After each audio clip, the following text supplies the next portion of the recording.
பொண்ணுக்கு ஆக்சிடென்ட் ஆகி ரோட்ல கிடக்குறாங்க. உடனே இப்போ பைரவி ஹாஸ்பிட்டல்ல அட்மிட் பண்றாங்க. சிவா பெரியம்மாக்கு என்ன ஆச்சு அப்படின்னு சொல்லி கேட்கும்போது, பைரவி சொன்னதும், இங்க சிவா அன்னபூர்ணிக்கு ட்ரீட்மெண்ட்லாம் பண்றாங்க. ஆனா நெறைய பிளட் லாஸ் ஆனதுனால, பிளட் தேவைப்படுது. ஆனா இந்த பிளட் வந்து நம்ம ஹாஸ்பிட்டல்ல இல்ல. இப்ப என்ன பண்றது அப்படின்னு சொல்லிட்டு, சிவா வந்து பிளட் பேங்க்ல அரேஞ்ச் பண்றதுக்காக சொல்றாங்க. ஆனா அன்னபூர்ணிக்கு ரேர் பிளட் குரூப்பா இருக்கிறதுனால, யாரும் வந்து அந்த பிளட் வச்சிருக்க மாட்டாங்க. உனக்கு என்ன பண்ணன்னு தெரியாம, இங்க சிவா முழிச்சுக்கிட்டு இருக்கும்போது, அன்னபூர்ணிய பார்க்கறதுக்காக சிந்துவும் வராங்க. சிந்துவ பார்க்கறதுக்கு யாரும் அலோ பண்ண மாட்றாங்க. சிவா கிட்ட போயிட்டு, "சிந்து டாக்டரே நான் அன்னபூர்ணி பெரியம்மாவுக்கு ரத்தம் குடுக்குறேன். என்னோட ரத்தம் அன்னபூர்ணி பெரியம்மாவுக்கு மேட்ச் ஆகுதான்னு செக் பண்ணி பார்த்துட்டு சொல்லு" அப்படின்னு சொன்னதும், சிந்துவோட பிளட் குரூப்ப செக் பண்ணி பார்க்குறாங்க.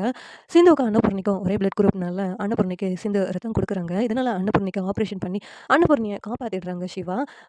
அன்னபூர்ணி கண் முழிச்சு பார்த்ததும், இங்க அன்னபூர்ணி சிவாவ பார்த்துட்டு, "சிவா எப்படியோ என்ன காப்பாத்திட்டியா?"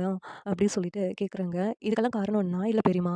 சிந்து கரெக்ட்டான டைமுக்கு உங்களுக்கு ரத்தம் குடுத்ததுனால தான் நீங்க உயிர் பிழைச்சீங்க" அப்படின்னு சிவா சொல்றாங்க. உடனே இங்க அன்னபூர்ணி இருந்துகிட்டு, "சிந்து தான் எனக்கு ரத்தம் குடுத்தாளா? சிந்து எங்க? அவள நான் பார்க்கணும்" அப்படின்னு கேட்குறாங்க. உடனே சிந்து அங்க வர்றாங்க. வந்ததும், "சிந்து நான் உன்ன இந்த வீட்லயே சேர்க்க மாட்டேன்னு ஒதுக்கி வச்சிருந்தேன். ஆனா நீ எனக்காக ரத்தம் குடுத்து என்ன உயிரையே காப்பாத்தியிருக்க. இத்தன நாளா உன்ன தப்பா புரிஞ்சுக்கிட்டேன் சிந்து. என்ன மன்னிச்சுடு" அப்படின்னு சொல்லிட்டு சிந்துவ மருமலாவும் ஏத்துக்கிறாங்க. இத பார்த்துட்டு சிவாவுக்கும், சிந்துக்கும் சந்தோஷமா இருக்கு. ஆனா எல்லாருக்கும் கொஞ்சம் கடுப்பா தான் இருக்குது. குறிப்பா மகாவுக்கு. ஆறுமுகமும் சந்தோஷப்பட்டுட்டு, "சிந்து ரொம்ப நன்றி. எங்க அம்மாவ எப்படியோ காப்பாத்திட்ட. எல்லாம் உன்னால தான் எங்க அம்மா பொழச்சாங்க" அப்படின்ட்டு நன்றி சொல்றாங்க. சிந்து இருந்துகிட்டு, "அத்தைக்கு இப்படி இருக்கும்போது நான் பார்த்துக்கிட்டு இருப்பேனா? நீங்களே சொல்லுங்க" அப்படின்னு சொல்லிட்டு சிந்து வந்து சொல்லிக்கிட்டு இருக்காங்க. இங்க எல்லாரும் சந்தோஷமா இருக்காங்க. இந்த சீரியல் எப்படி இருந்தா நல்லாருக்கும்னு நீங்க நினைக்கிறீங்கன்னு கமெண்ட் பண்ணுங்க. இந்த வீடியோ பிடிச்சிருந்தா லைக் பண்ணுங்க, ஷேர் பண்ணுங்க, சப்ஸ்கிரைப் பண்ணுங்க. Thank you.